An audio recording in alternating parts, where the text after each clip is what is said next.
This story, The Randy Reverend, is in two parts. This is part one. The Randy Reverend, part one, the morgue visit. Friday evening, 11:30. Reverend Ann Baker was just seconds away from a climax when her pager went off. Bip, bip, bip, bip, bip, bip, bip, bip, bip, bip, bip, bip. Disengaging herself from Chris, she rolled over to press the button on the evil little box on the bedside table. She turned to Chris. "Sorry, it's the hospital. I'd better find out what it is they want." "Switchboard.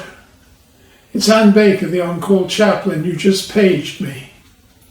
"Yes. Sorry to bother you so late, Ann. The request came from Emerg. I'll put you through." "Emerg, Diane speaking." "Yes, this is Ann Baker, the on-call chaplain. You had me paged." "Yes, I wonder if you could come in. I'm afraid it's a morgue visit. We've got a young man killed in a fire in his apartment. The parents are on their way and I'd be really grateful if you could handle it." Ann turned to Chris. "Sorry, sweet, I've really got to go.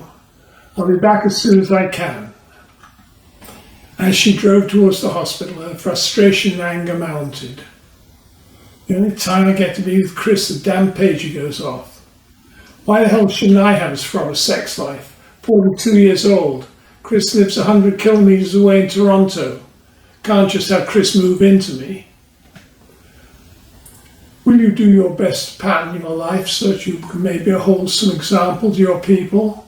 she mouthed to herself sarcastically, thinking of her ordination vows and some of the vinegary old biddies who might report her to the bishop if they knew. So here we are skulking around like fornicating teenagers with Chris parking his car outside the bar at the Mall, like he drank too much and had to leave it overnight, and creeping around to my back door so no one will know that he's staying over. We can't even make love without getting interrupted. Ann parked in the hospital lot. She used her ID badge to let herself into the staff entrance. "Okay, Ann, calm down," she intoned mentally, and tried to return her attention to the matter at hand. Morgue visits were always difficult. She had to guide the grieving family members through the trauma of identifying their loved one. In that role, she had to take charge and be the strong one, no matter how distraught the family members might be. Yet she was also a pastor, had to try to offer comfort to the bereaved at this tragic moment in their lives. But all she could really do was to speak softly and gently and be present with them, in the moment, as one of her mentors had put it. However, before meeting the grieving parents, she needed to find out more about the situation, so as not to come off looking like a complete idiot when she met them. She recognised Diane, the charge nurse at the nurse's station. "What can you tell me about the boy who died?" she said. "Well, his name's Jason Perry. I don't have the name of the parents. You need to know he's in pretty bad shape. He was badly burned and frankly there's a bit of a smell of barbecue. The parents aren't here yet. Matt's trying to make him look presentable for the viewing. But you should also talk to the police who came in with him. They're down the hall, room 3. Two policemen were there. The taller one, whose badge identified him as Reynolds, did the talking. And the essence of the story was that the boy's unit had burned very dramatically. There was also a strong chemical smell when the fire department went in. They figured it was some kind of a drug lab that had exploded in the boy's face. They'd tell the parents after he'd been ID'd at the morgue visit, promising to break the news as gently as possible. No, they wouldn't need her for that. "Okay, but can you tell me the names of the parents?" Reynolds pulled out his notebook. "Thomas and Joyce Perry. Thanks." Anne made her way back to the nurse's station. A disturbance in the waiting room announced the arrival of the victim's parents. "Diane, could you page Matt to see if he's ready yet, please?" She stayed in the back out of sight of the public area. Matt, the mortuary tech, was in his 30s. She'd worked with him several times before, and she trusted him. "Tell me what you can, please, Matt, so I can prepare myself and the parents." "Well, he's pretty badly burned. It looks like whatever he was doing exploded in his face. He'd lost his hair and his eyebrows. His face was all black and sooty when he came in." He looked down, avoiding Anne's eye. "I cleaned him up as best I could, but there's only so much I can do without taking the skin off too. I'm sorry, I know how difficult that will make it for you." "That's okay, Matt. I know you've done your best. You always do." Anne took the door into the public waiting area and approached the middle-aged couple with that lost child look about them that she recognised from other occasions of this kind. "Hello, Mr. and Mrs. Perry. My name's Anne Baker. First, let me say how terribly sorry I am to learn of Jason's death. I'm the on-call chaplain tonight. The hospital asked me to come with you when we see Jason." "Thank you, Pastor. I'm Tom. This is Joyce." Tom went through the formalities robotically. "Let's try and find someone a little bit more private." She led them over to an alcove of the waiting room, the only place not occupied by the sick and injured and those accompanying them. "I'm really sorry you have to be put through this," she said. "It's a legal requirement that you identify Jason. I'll be with you all the time, and I'll stay with you. You can ask me anything you want before we go, and I'll try to answer. There's no rush. You'll be able to stay with Jason as long as you want. But I'm afraid I must tell you, Jason died in a fire. His apartment was very badly damaged by the time the firefighters found him." Anne led the way out of Emerg, using her hospital card to take them through the back door of the waiting room. Perrys followed, looking like two ducklings with their mother duck. Every few yards, Anne looked back encouragingly.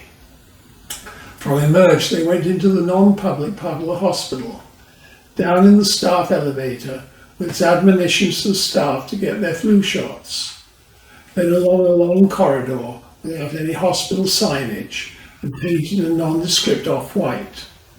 Anne stopped at an unmarked door. "This is the viewing room for family members," she said. "Are you sure you're ready, Tom, Joyce?" They nodded dumbly. She recognised a zombie-like state of shock. This could not be real, a dream from which they were surely awake. She knocked. A moment later, the mortuary tech came out. "Matt, this is Mr. and Mrs. Perry. They've come to see Jason." "Right, I have everything ready for you, Mr. and Mrs. Perry. Please come this way." The door opened into a small room about 10 feet by 12. To the left, the closed door led into the mortuary proper. The air was heavy with the odour of air freshener. Jason lay on a bed in the far corner, covered with a white sheet. "If you're ready, Mr. and Mrs. Perry," said Matt, once everyone was inside, and after giving them a few moments to collect themselves. "Are you all right?" said Anne. Tom Perry nodded. Matt very gently pulled the sheet back to reveal Jason's face. It was not a pretty sight. Joyce fainted and Tom went white, staggered but did not fall. "Oh my God," said Anne under her breath. Somehow they got through the next few minutes. Joyce came round and was helped to a chair by Anne and Matt. Tom and Joyce sat down in the two chairs at the side of the room, their heads turned away from Jason. Tom remained ashen, and Joyce began a terrible keening. "I'm about to lose it too," thought Anne, but she held on. She had to. She couldn't let the Parrys down in falling apart herself. She'd never experienced anything like this before on any of her on-call duties. Several minutes passed, or so it seemed. Nothing was said nor could be said. "Tom, I'm sorry to have to ask you, but do you think you'd be able to identify Jason?" asked Anne at last, when the Parrys had been able to pull themselves together at least a little. Tom got up, and Joyce joined him, holding on to him, looking as if she might collapse into a heap at any moment. I'm not sure. Joyce, who was holding on to Tom's hand, began, "Oh, Jason, Jason, Jason, oh, my baby, my baby." But whereas a mother would typically now throw her arms round her child's head and smother him with kisses, it was clear that the horror of the situation kept her from any physical contact with Jason. Anne clasped her arms around Joyce's shoulders and addressed Tom. "Perhaps it would help if I asked you, does Jason have any special identifying marks that you can think of?" she said, as gently as she could.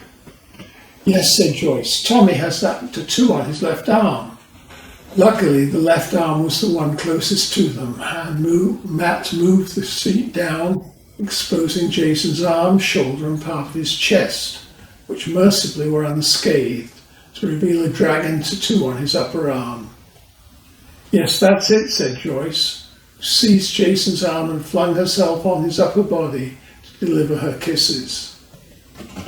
Anne led both Joyce and Tom back over to the two chairs. Matt said respectfully that he would leave the three of them to pray in private. Then he left by the side door. "May I ask," said Anne softly, "are you churchgoers?" "Well, I suppose we're united, if anything," replied Tom, who recovered his seeming attitude of stoic detachment. "We haven't been for years, though." "Would you like me to say a prayer with you?" "Thank you, that would be very kind." So Anne offered her prayer, asking for strength and comfort for Tom and Joyce in their time of tragedy.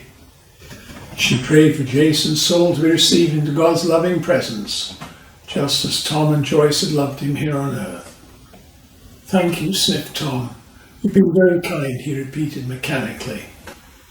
"With your permission, I'd like to offer a blessing for Jason," said Anne, "but only if you want me to." "Yes," said Joyce and Tom together. And so Anne blessed Jason, using the traditional words and making the sign of the cross over him. Amen. Nothing was said for a minute or two. The little trio stood with their arms around each other. "I'm afraid there's one more thing that I must ask you. Before you leave, the hospital will want to know which funeral home you'll be choosing. Do you have a particular one in mind?" "Well, we used Henninger's when Mum passed away," said Joyce. "I guess we could go to them again." "I'll let the nurse know. Can I be of any further help to you? I'll stay with you just as long as you would like, but I don't want to intrude on your grief. Please let me know what would be best for you." "No, that's all right. We really appreciate what you've done and how you've stayed with us. Please thank the young man who got Jason ready for us, and our apologies for all the trouble we caused." "Please, that's all right. It's a terrible shock, and I can't tell you how sorry I am you had to do this. I have one last thing to do, and that's to take you back to Emerg. There's a policeman there, Mr. Reynolds, who wants to talk to you about the fire." Her small brood of ducklings accompanied her back through the hospital, but now that they had established more of a rapport, Tom and Joyce kept closer to Anne. When they arrived back at Emerg, Anne located Reynolds and his partner and introduced the Perrys.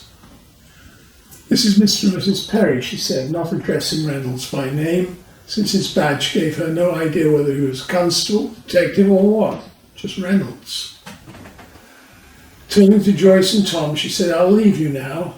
If there's anything more that I can do for you either tonight or tomorrow, please have the hospital page me again. I'm on call all weekend." Then she left the Perrys with Reynolds and his wordless partner,